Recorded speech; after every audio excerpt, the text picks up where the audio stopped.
Vou ensinar como acender na lâmpada com vela com lata de alumínio. Os materiais que vou usar são uma lata, uma tijeira, um pegamento, uma tira de alumínio para selar a alça, uma vela, um cúter, um molde de coração para ser de burro, os outros elige qualquer de burro que os gostais.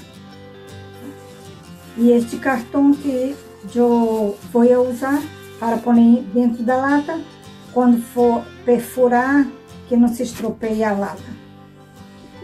Bom, começamos cortando a lata onde está esta linha, para quitar o tapão da lata.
Bueno, a hora que já isso o tapão, vou pôr pegamento no coração,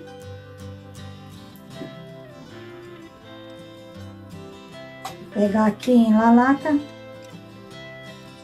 para começar a perfurar em forma de coração e de burro.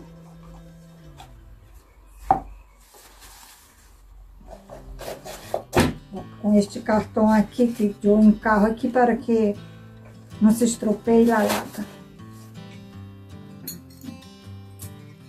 Com a ponta da tijeira, começo a ser agujeros, perfurar pouco a pouco aqui, acendo em forma de coração, onde está o de burro.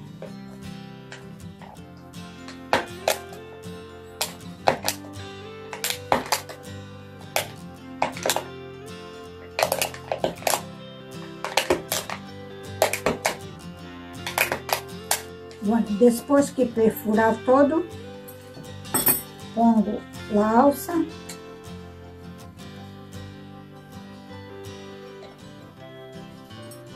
onde vai se quedar, hago 2 agujeros para depois encarrar a alça.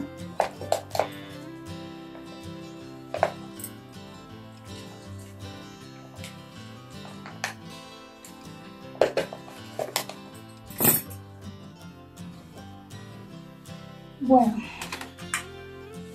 assim vai se quedar a lâmpada com vela com lata de alumínio.